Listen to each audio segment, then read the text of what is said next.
Hello and welcome to this podcast. This is part of a series of podcasts in which we examine the General Deduction definition in Section 11A of the Income Tax Act. We're going to break it down component by component, and each section will be shown in a separate podcast. Let's get started. The General Deduction formula is contained in Section 11A of the Income Tax Act. Section 11A reads as follows. For the purposes of determining the taxable income derived by any person from carrying on any trade, there shall be allowed as deductions from the income of such person so derived. And then Part A, expenditure and losses actually incurred in the production of the income, provided such expenditure and losses are not of a capital nature. So Section 11A has a number of requirements. First, you must be carrying on a trade. Then you need expenditure and losses. Those must be actually incurred, they must be incurred in the production of income, and they must not be of a capital nature. Section 11A is always read with Section 23G. And Section 23G says deductions are not permitted to the extent that the expenditure is not laid out for the purposes of trade. What does that mean? What does for the purposes of trade mean? Well, the example typically given is that of Warner Lambert. Warner Lambert was a South African company with a US holding company. And Warner Lambert was trading during the apartheid era.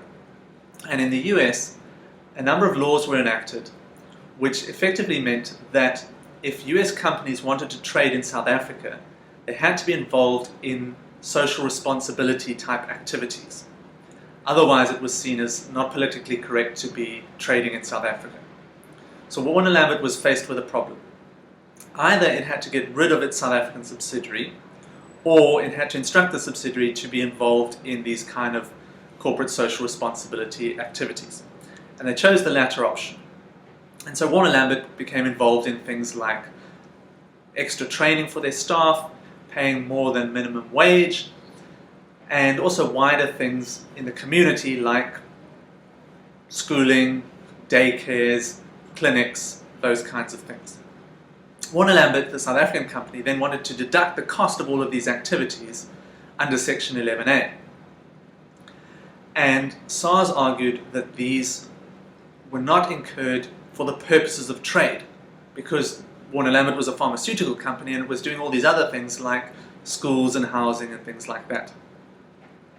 And Warner Lambert argued that it was for the purposes of trade because if they had not conducted these activities, they would have either had to cease trading or at least be sold by their US holding company, which would have given them, would have prevented access to patents and intellectual property and things like that in the US holding company.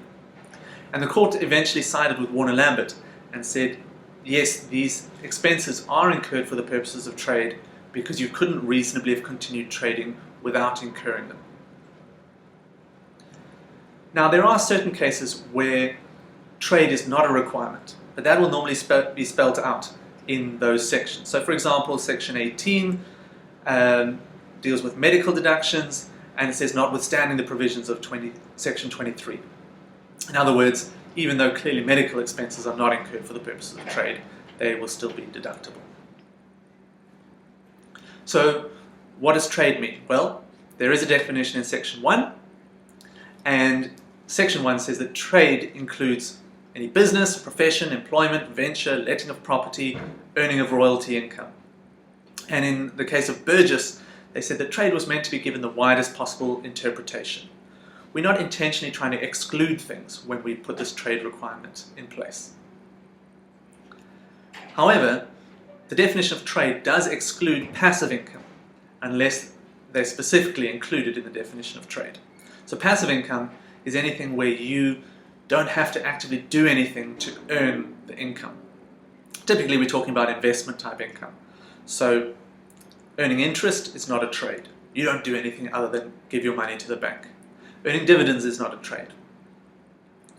Earning rent income probably wouldn't be a trade, except that the definition of trade specifically includes the letting of property. Now, what this means is that if you're earning passive income, then technically you should not be allowed to deduct any expenditure incurred in the earning of that income. SARS, however, has recognized that that might not be quite fair, because you might earn income, passive income, and incur expenditure legitimately to earn that income. And so what SARS has said in Practice Note 31 is, notwithstanding the fact that you're not involved in a trade, they will allow you a deduction of expenditure incurred to earn that non-trade income, but they will limit the deduction to, at most, the amount of income from that source. Now that only applies to passive income. If it's trade income, then you can deduct whatever expenditure you incur as long as it meets the requirements of Section 11A. So we mustn't go and apply Practice Note 31 beyond what it's intended to mean. Let's have a look at some examples to make sure we understand. So let's say you incur interest of 25,000 Rand and you receive interest of 25,000 Rand.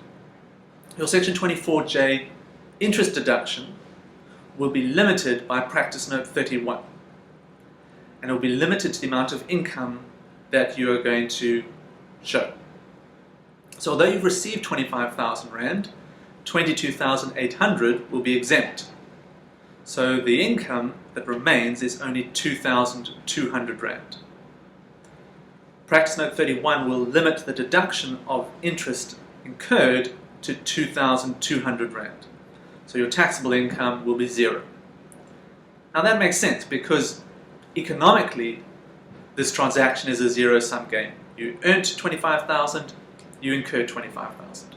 Makes sense that your tax should also be zero, or your taxable income should be zero.